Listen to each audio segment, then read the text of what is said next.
It's time for, hello, a Jersey Shore recap podcast. Hello. Hello. We're back. My name is Angel, but you can call me Cookie. And I'm GWOW. Together we are Cookie and GWOW. We recap Jersey Shore. We are in season 3 on episode 9. I hate the episode title. It's called Kissing Cousins. That was so unnecessary. I know why they did it, and we'll get there, but that was unnecessary. They didn't need to do that. It conjures a weird mental image for sure, but I will say it does make you intrigued about what the episode's going to be about. So it did that. Just to preface, there's no cousins actually kissing. People have just kissed people that are cousins. So we'll get there. We come back to Nicole and Gianni fighting like they're already married. Oh, yeah. I think they're in the smush room and they can't get comfortable. He leaves and she literally says on to the next as if he's not her future husband. But okay, go off, girly. Well, her justification, I think, is she wanted to cuddle and he really wasn't interested. And he sort of tried to start to cuddle, but they wouldn't get comfortable. And so she kicked him out. And I think her reasoning for setting him off is because I feel like she's always, every time she hooks up, she sees it as her interviewing a potential boyfriend. Do you know what I mean? It's she doesn't see this as a hookup. And so when he wouldn't cuddle, it was oh, he's not a cuddler. He's got to go on to the next one. So good for her. Now, I definitely feel that mindset of I want to vet someone out by hooking up and see how it goes. And I think how you treat each other can say a lot. But also, I feel like it was just a really long night and he was probably going to sleep. And when she kicks him out and she calls some guy named Nick, I'm like, who the fuck? Maybe we've seen him before and we just didn't get his name. But we have. Who is Nick? Do you remember? It was after Snooki gets arrested. She admitted that she might have a drinking problem and she was feeling kind of bad for herself. And so Jenny calls Roger and says, bring your friend. We're going to go on a double date. Do you remember that? And they left work. It's episode 2 or 3. And he's different from stripper pole Jeff. Yes. That was a couple episodes ago. Because I remember stripper pole Jeff. And I'm like, who's this guy? But that makes sense. Okay. I mean, listen, I am never, ever going to hate on any woman who wants to get around. So please don't take this as me giving her a hard time. But she has done a little damage this season. So it's and it's not even that. It's that they all kind of look a little the same. Right. So in my head, I'm like, I don't honestly know stripper pole Jeff from who the fuck Nick from Gianni. The only reason I even know Gianni is because I've watched all the seasons of JWoww and Snooki, so his face is a little more in my memory. Well, for me, it's season 4. When he was leaving her in Italy and stuff, all that's so burned into my brain, I could never forget. Oh my god, I'm gonna cry when we watch the episode anyway. I know. I'm really actually terrified to recap season 4, but we'll get to that when we get to it. For sure. We are jumping ahead a little bit, but I think we should since we're already talking about it. Yeah, because she calls Nick and is like, okay, well, screw Gianni, fuck Gianni because I just fucked him and now I'm over it. So I'm going to call Nick and make plans with him for later. And this is the part where we are jumping ahead, but I agreed. Let's just get through this plot here. So at some point later on, because they made plans, she was like, hey, we're going to go, have a day, which we'll talk about. But at the end of the day at 4:30 is when I'm going to be back and I'm going to call you and we're going to we're going to do something. And when she does get back, she calls him a million times and he doesn't answer. And she I think she gets a feeling that something's up. And somebody kind of hypothesized, do you think he knows the guy from last night? Which if only it were that simple. So Jenny calls Roger because he knows all these guys. And 411. Yeah, exactly. Well, and we've talked about this before, but Seaside is a very small town. So everybody knows everybody. Roger knows everybody. So Jenny calls Roger and is like, hey, Nicole hooked up with this guy last night. And now she's trying to go on a date with another guy. What's the deal? Apparently, Nick, who was the guy she had a date with, had found out not only had she hooked up with his friend, Gianni, but also his friend's cousin, Jeff. So she's been with this Mhm. guy's friend and his cousin, and so he's flaking on her. She's been with a cousin, and their friend, like 3 men. Right. Yeah. And they all are and you know what? I know a lot of Italian guys who like their cousins are their friends. Yeah. And then they will have friends, but like it's almost like their friends are friends with all the cousins. Like my sister's in a friend group like this where it's like a bunch of guys that are cousins and then they're all married to one of her friends. And it's all very like it feels very Italian, honestly, what's happening here is what I'm trying to say. And so it makes sense to me that like, oh, Gianni and his cousin Jeff, they go out all the time. And they have a friend, Nick, and they all like Jersey girls, I guess. But what's funny to me now is like Jeff's now her cousin-in-law. Like they're like actual relatives now. Oh my God, you're right. I didn't think of that. So she's hooked up with her. Do you think that like at family dinner, like like Christmas, Jeff is there? Apparently they were close. I wonder if they still are. I didn't even think of that. It's very funny, just the way life turns out. She's related to him by marriage now, and her kids are related to him by blood. Yeah, that's a weird situation. And there's so many things that I wonder if not poor Gianni, because he chose to be with her, but I wonder if he like wakes up in a cold sweat thinking about this stuff, like season 4 in Italy, and like her hooking up with his cousin. Like it was tumultuous in the first few years. You know how like this is gonna be a bold statement, and I almost like sometimes I don't want to say too many bad things about any of the characters, castmates, whatever that I really like.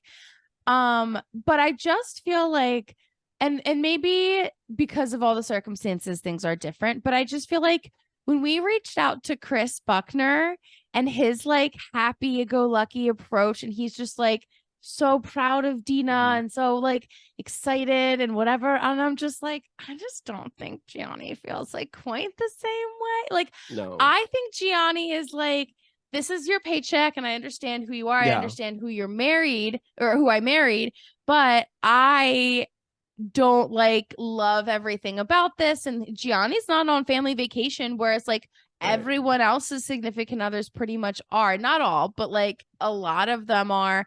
We see Chris Buckner, for example, on like, and Gianni is, I think, just chosen to take a step back. And I think that some of these things is why now, like, maybe he's feeling like I had my moment. It's not for me. And this is how we make it work. Like, you know, whatever. But I don't think that like the way that Chris Buckner was like, I always was a fan of Jersey Shore. I just don't think Gianni's like, woohoo, MTV, Jersey Shore. Like, I just don't think he's feeling the same way. If that, like, not to like shade Gianni, but I feel like he's a little more bitter. But I get it. This kind of stuff, you know, is out there for us to dissect. So I feel him. Well, it's a lot, but it's one of those things where like I don't feel too bad for him because they weren't married while she was on the show. Like he chose to stay with her during all that.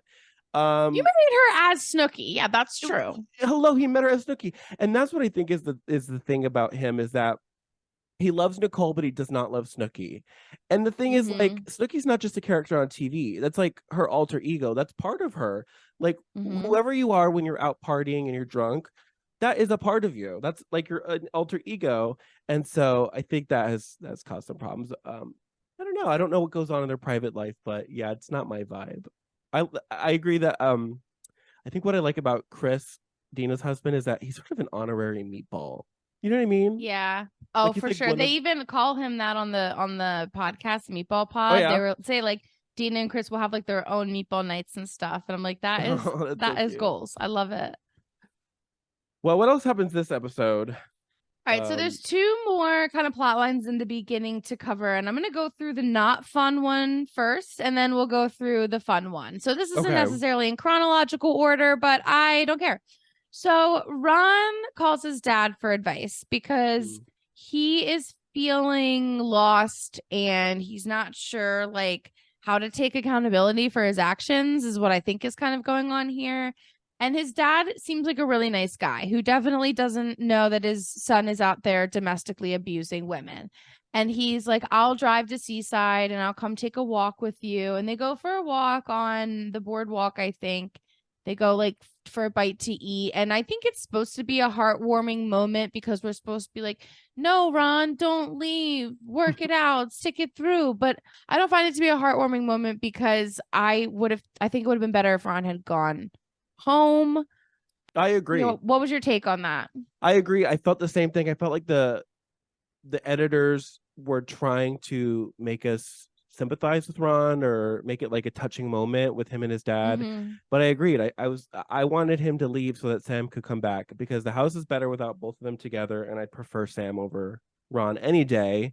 So yeah, I had the same thought. I was like, no, you actually should leave. Like, go with your dad. Just leave now. Right, yeah, like pack up your stuff and go back in the car with him. He's Just right go, here. yeah. You got to ride. Get. I want to Yeah. I want to touch on Ron's dad because I find it interesting to meet people's parents. Ron's daddy, you mean? Well, yeah, especially at this point, we've met other people's parents. We have not met any of Ron's family yet. We don't know much about his home life, really. So I was kind of interested to meet the father. And the first thing I noticed is that he's well groomed. He's got a real clean haircut, I noticed. Like it looks Mhm. freshly like faded. His And face, he had a too. big mustache. He was a big Mhm. mustache guy. He was sort of ahead of his time because at the time they weren't really trendy. Yeah, but he had a good look. He looked groomed, very which Well, makes Ronnie sense 'cause- definitely cares about taking care of himself. yeah, that's what all the guys in the house, I guess except for Vinny at this point, are very well groomed guys, so it doesn't surprise me. And Vinny gets there. That, don't get me Yeah. wrong. Like he comes Now he around, is, but yeah. at this point he's still nowadays. But at this point, yeah, he's still too cool for school. So the other fun thing from the beginning of this episode, and can I just say, the whole episode could have just been this kind of stuff. Yeah. This is the content that we want. Polly's waking up everyone for work. Mm. They get to work and he's, having his banter with Danny. They decide to take a break to ride rides. And Dina's like, oh, let's just stay out. Blame it on me. Like, I could watch this kind of shenanigans the whole 40 minutes, Yeah, same. I thought this was my favorite episode of the season so far. It's really fun. There's really not a lot of drama. It's a lot of just antics, a lot of tomfoolery in the best way Yes. possible. Yeah, and one of the tomfoolery items is that they're trying to win this motorbike and they're playing this game and they suck at it. And Polly's like, okay, at this point we've spent like $100 and we're still nowhere near getting this prize. So like, dude, can we just buy it from you? Like, how much are you charging?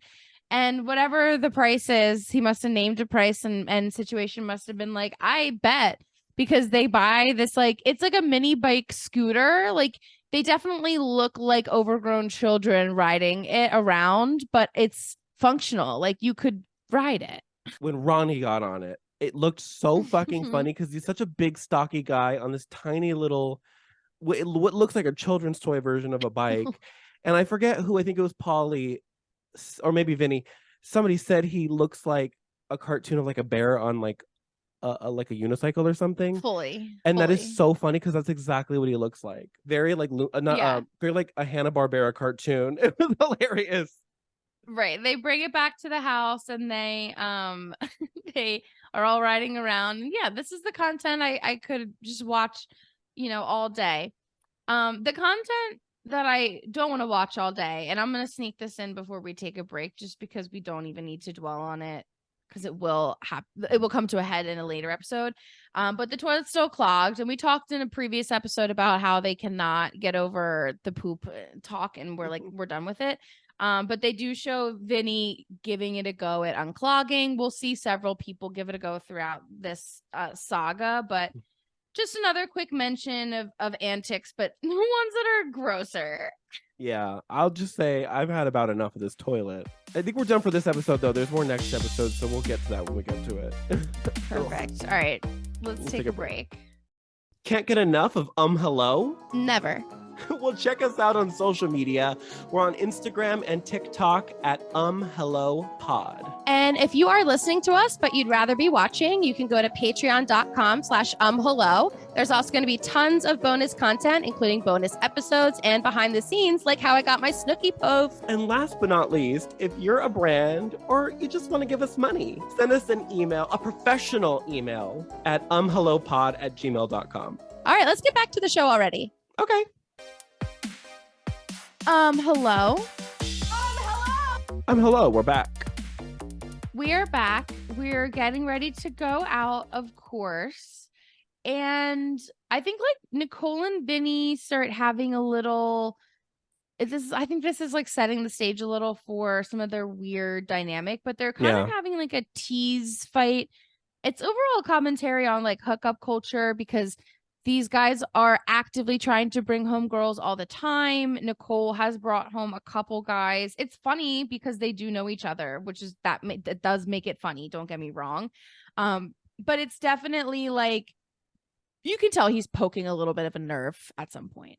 Yeah, and I will say I respect that he didn't double down when he noticed she was upset. He sort of was like, "Oh, I was just kidding. I didn't mean to upset you." So there's very much like he didn't have bad intentions. It's just a situation of like he was just blissfully, I guess, ignorant or unaware of how what a double standard it is. Like, you know what I mean? Like I don't think he intended to hurt her feelings. He just wasn't aware of how it was coming across. But she straight up told him it's a double standard. You guys are constantly bringing home chicks and nobody picks on you, nobody says anything. Right. Paulie brings home 3 girls in a row. He's a man. Snooki does it. She's a slut. Like that's the standard. That's annoying. And but I'm glad she calls it out. And I'm also glad that because I feel like Mike would, if he was in this situation, would have been like, well, if you don't want to be that way, maybe you shouldn't be. Yeah. But at least Vinny's like a nice guy underneath. So he's like, oh, no. I'm not trying to make you upset. I thought we were just teasing and bantering, So I appreciate that. No, I agree. I want to say, just as a side note, that Jenny looked spectacular. Did you see that outfit? But they like barely flashed her for a second. She's not on camera for a lot of that. But like the brief glimpse of her we got, she looked phenomenal. Like I love the glimpses of her looking at herself, like checking herself out in the mirror. And I'm not even saying that as like a ironic thing. Like she looks so hot in those scenes, like ridiculous, absolutely absurd. And I think this is the era where she was making clothes herself. She would make like tops out of scarves that would just like perfectly drape over her boobs. And she just looked incredible. And nobody commented on it or made a thing of it, but I felt like I needed to because she looked great. I mean, she always does. But innovative queen. And they all go out to Bamboo. And speaking of, well, everybody goes besides Veron, but speaking of Jenny, I really like this scene because I think it really shows a good testament of her character because she's out and this is when Roger was like away for a while. She says he's in Maine or something, but she runs into one of his friends and he kind of does an advance at her and she dodges it and is like, nah, I'm not that kind of girl. And I like when they show that. And then the girl Gina, who was Paulie's girlfriend, ex-girlfriend who had his back. And I'm like, I like that they're showing good examples of relationship dynamics because until now we've had like Ron and Sam as our example, and so that was I think cool to see, and also just good overall for JWoww's character considering we did see things get a little murky with her and Tom and Roger at the end. I found that whole conversation to be weird because like he was kind of a douchebag because the conversation sort of started I believe that's Roger's friend, right? He's Roger's friend. Yep. And the conversation with him and Jenny started with her saying, I really like your friend. Like I'm enjoying seeing him. And then he starts kind of flirting. So I thought that was really weird. Like read the room. She's telling you she's excited to be dating your friend and you're like trying to get at her. Like that's what kind of friend is that? Well, I mean, Mike, the situation does this, so like that's true. Men are douchebags at this point in time. All right, well, it was a very quick little night at Bamboo. They go home, and the Vinny and Nicole drama was kind of set up for us earlier.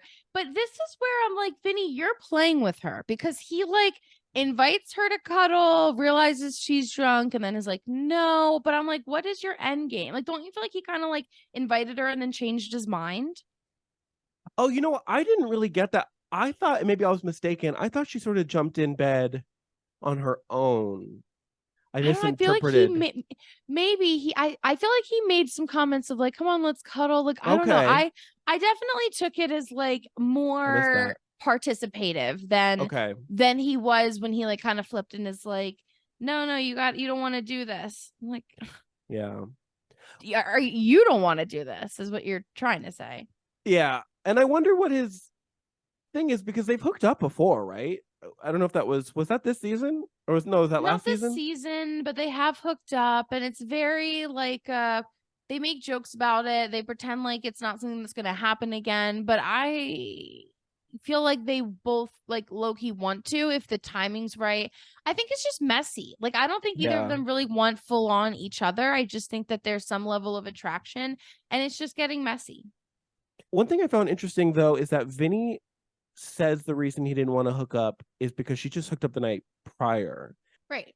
I don't know. Do you think that's the truth, or do you think you really just kind of got the ick about sleeping with a friend? Like, I wonder what the truth is there.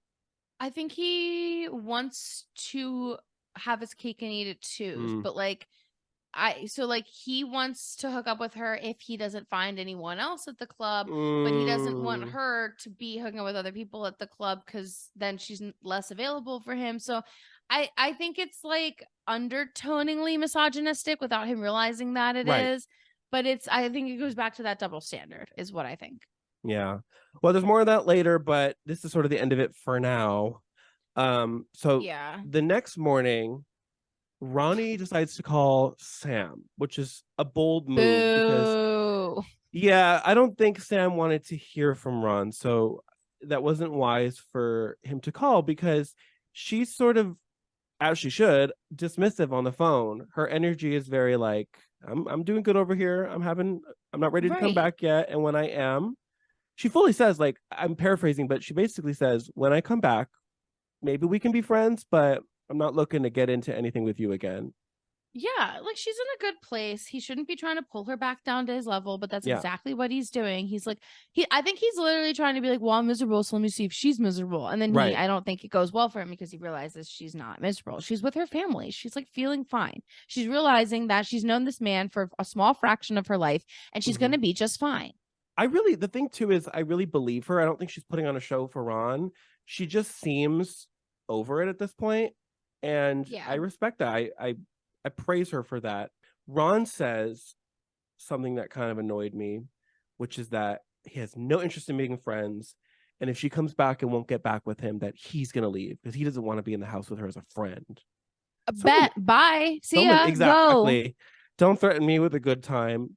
How manipulative. Oh I don't remember if he God. said it to her or if he said it to us in confessional, but either way, I was like, ew. He's doing a lot of threatening to leave, and I'm like, don't go then. Don't tell me that you're gonna leave. Go, like, get out. Oh God, I wish he had. But anyways, on a more fun note though, because this episode is mostly fun, we go back to Snooki Sort and of. Dina. Yeah, well, it was a lot of Snooki, a lot of meatball antics, Yeah. and a lot of like Polly being Polly. So it was mostly fun. And Nicole and Dina decide they're gonna do one of their pranks, and I say it with quotes because they're just not really good at it. They don't do pranks really. Their idea of a prank is sticking marshmallows to the wall. I thought it was cute. It was cute, fun. but it's not a prank. It's cute, but it's not a prank.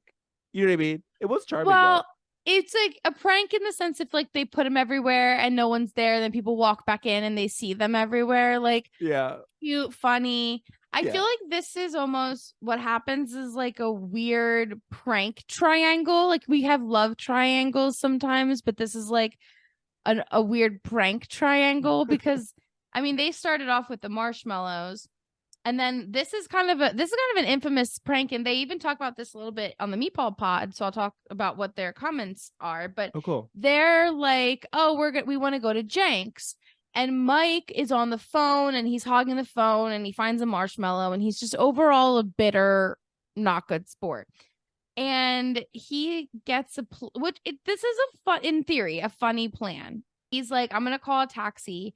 And I'm going to say that I'm sending them to Jenks. It's on me. But instead, I'm going to tell the taxi to send them to Times Square.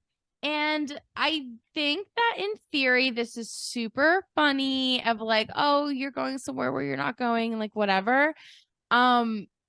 My only, like, not to be a party pooper, but my only thing is like, if I was in like an Uber, let's say, and I think I'm going one place and then it's taking me somewhere else, I fully think I'm about to get sex trafficked or murdered. That was my first thought. Can be a little scary to two girls.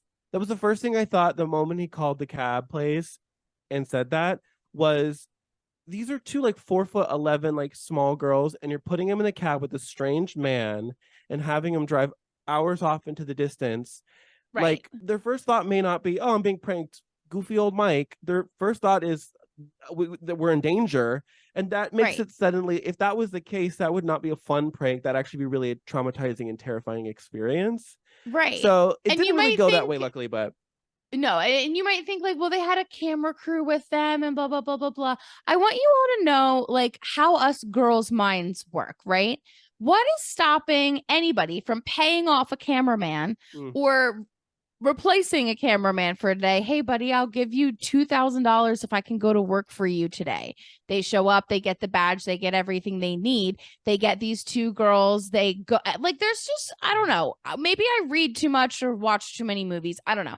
But I just feel like if there wasn't somebody there that they could trust, that could have, just gone like really, really bad. Now, on the Yeah. Meatball Pod, they did not say anything like that. They didn't take it that far. But yeah. what they were saying is when they got to New York, their plan was like, well, fuck Mike, let's make the most of this.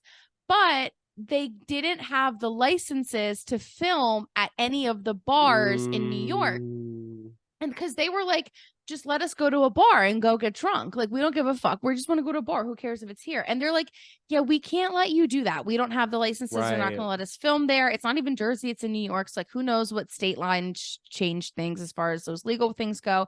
So that's why you see them go to a corner store, like a bodega, almost like a liquor store, maybe. I don't know.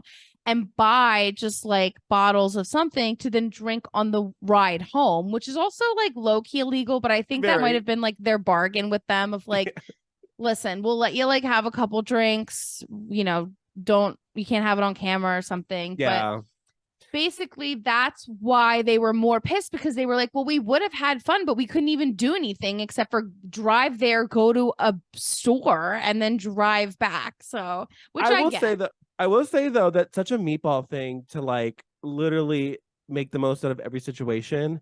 Like they were like, well, if we have to sit in the car for an hour and a half on the way home, we'll make it a little bit of a party. And I respect them for that. One thing I want to say though that I thought was hilarious about the prank, because this is something I relate to as somebody who just floats around completely unaware of my surroundings.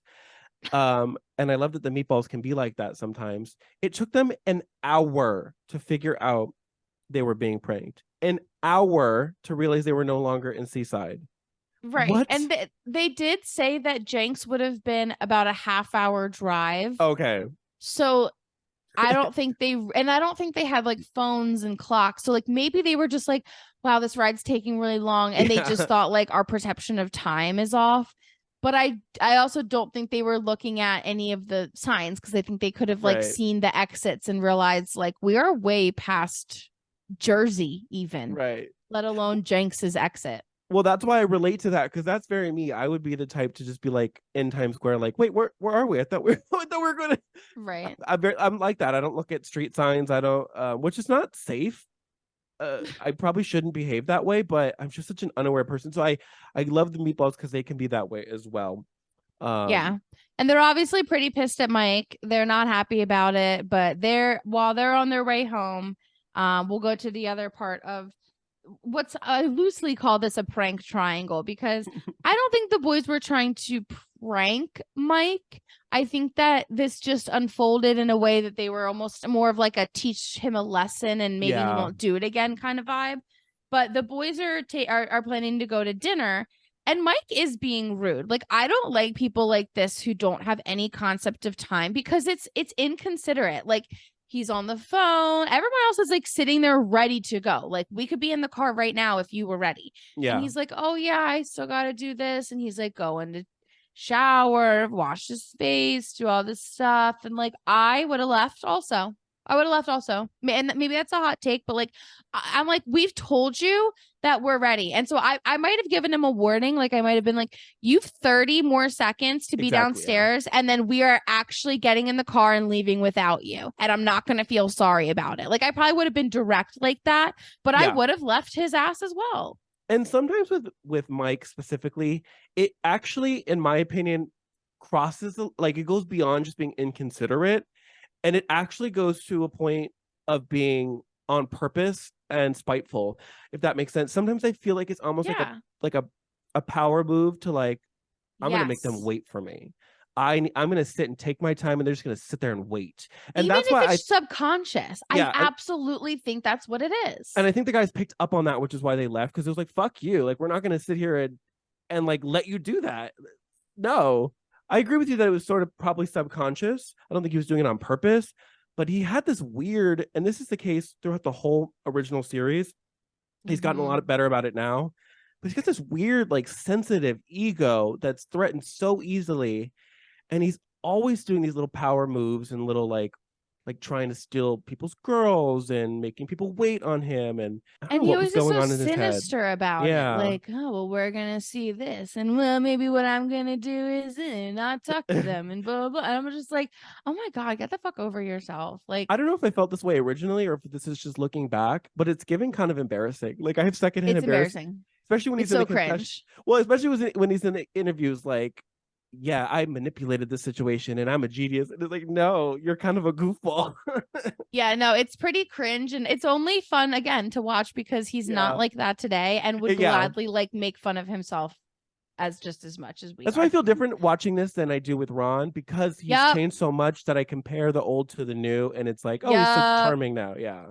Say it louder for the people in the back. Oh my God, I couldn't agree more. When you change, your past sins sometimes can be forgiven. Sometimes. Yeah. Depends on what happens. Now, this is what's, I think, kind of funny is that they make a big deal about this restaurant. I don't know if Rivoli's had a deal with them or whatever, but they're They making kept theme name dropping songs. it. Rivoli's, like it was a whole thing. And Mike and JWoww, because JWoww, she's a good friend. Jenny's a good friend. So they pick up dinner and they eat just at the house. Jenny's watching Mike literally unravel in the kitchen while he's like eating dinner and pretend to talk to everybody, but like whatever. But what's funny about it is it pans to the boys eating this like gorgeous spread of like gourmet Italian style food, and then Mike eating out of the silicone boxes, and then the boys like, oh my God, I need to stop but I can't because it's so good. And even when they get back, they're all in like food comas, like they cannot even move. And I think Vinny's like talking about the food. He's talking about the food like it's a woman. Like he's like, I can't get enough of her. Like it's just so funny. As a foodie, I love this kind of shit. You know what? I didn't even think about that until you just kind of hinted at it. But I wonder if this restaurant like sponsored the episode, because you're right. They name dropped Rivoli's. They name dropped the restaurant like once per minute for that segment, and they like framed it as this like meal of the century. Like, I will say though, it did look good, but they were these giant, like, I almost think these weren't individual portions. They look like group portions, because I think they were family style portions. Yeah, A lot of and they Italian restaurants serve like that. Right, but they ordered them each for themselves as like a meal, which Yeah. I have done in the past because I like leftovers, so I respect that. Pasta saves well. Well, Mike takes them leaving as a prank, not as them not playing into his power move, and instead saying like, if you're gonna be an asshole, we're not gonna pick you, like we're not gonna take you. But it leaves for the whole house having a little bit of tension, and that's only going to build. Well, let's take a break. Okay, yeah, let's take a break. Welcome to Sapphic Survival Guide. My name is Cheyenne. I'm Gina. Class is now in session. How do you define queer style? How do you communicate that you don't want to U-Haul at all? Right, as literally every queer woman I meet hate Geminis. How do I deal with the most devastating breakup I've ever been through? Sapphic Survival Guide. We're happy to be queer to answer your questions. Hello. Hello. We're back. We're back, and spoiler, so is Sammy, or she's about to be. Right now, she's talking to her family about returning, and they're kind of like, stay strong. Don't fall back into it with Ron. You can do it, girl. Go get him. Her sister, Sam's sister, has good energy. She's kind of being tough with Sam, very like, don't fall in his trap. I forget her exact words, but you know, don't fall in his trap. Don't buy into the bullshit. Just go and enjoy yourself. And I liked her energy. I don't know. I feel like it's good to have a sibling bond like that where you can be really honest. I liked saying that. Yeah. She wasn't gone for very long. She was only gone for like an episode, I think, right? Like an episode and a half. I think she was gone for a weekend. Like I think they Oh. basically let her go home for a weekend, and it equated to an episode. Mm. But we still got like a glimpse of her in every episode, probably for contract's sake, because of the stuff. I she think filmed you're with right her because she family. never really felt gone. It was like a blip. Right. You're right. There I probably is a think that contract. she just negotiated going home for like the weekend. Yeah. I think it was the best thing for her because she doesn't come when she comes back, her whole energy feels good for a while. And I know her and Ron will eventually get back together, but it was kind of nice to see Yeah. her be so strong for at least for a little while. Yep. Well, then Dina and Nicole also come back, and Oh, that's right. They were still in the car. I forgot. In New York. and they do the whole like they lie and like they're like, we had the best time ever, but we hate you. And like Mike's kind of like, that doesn't even make sense. But I'm like, well, yes, it does. Like you ruined their plan and they made the most of it. Like, Yeah. I think that does make sense, but like whatever. They're kind of mad at Vinny and Pauly by association for not snitching, but like the only reason they had to snitch is that Mike has done it to them. Otherwise, why would they? You know, like I don't think that they can be mad at them. But good old Pauly has to come in and be super charming, and he totally disarmed them, and like they weren't mad anymore. That's very Pauly has like a superpower in that way that he usually can ease tension by just being funny, and it usually works. And that is our cookie quote. And since we're nearing the end, I think we should just go ahead and read the scene. Okay, I'm down. Let's do it. Can I request to be Pauly? Yeah, Okay. do it. Ready? I just heard that you guys are mad at me, but I didn't do anything. Pauly! So I'm mad at you for being mad at me for no reason. So try and talk to me. I'm mad. Pissed. And scene. And then immediately after this, they start laughing. He's so funny. And I think that like they just Pauly knows how to diffuse the situation. Yeah. I really appreciate it for it. It's a Like, it was so superpower. funny. He's the only one in the house that can actually de-escalate situations and not have them turn into a full-blown fight. He's actually funny. So the very last part of this is quick, and it's gonna lead into the next episode. Ron is making the infamous Ron juice, and the house does seem to be in good spirits, which I feel like is just a luck of the moment, really. I don't think it's really a testament to Sam being gone, like Ron wants to allude that it is. But it is kind of like funny moments. They're making jokes, they're drinking Ron juice, they're getting ready for karma, and then Pauly says, "Hi, Sam," and it's actually Sam walking back in the house. That was it was really kind of funny the way they edited it, because Pauly just says it so casually, and everyone just like doesn't even think anything of it, and they just turn around and she's standing there. I think it really did happen that casually. I think so. They didn't even notice she'd walk back in, and then Pauly said that, and I think that at first they thought he was kidding, so they all looked to like think that it's going to be no one, and then it really is her. So then I think they're kind of like caught off guard.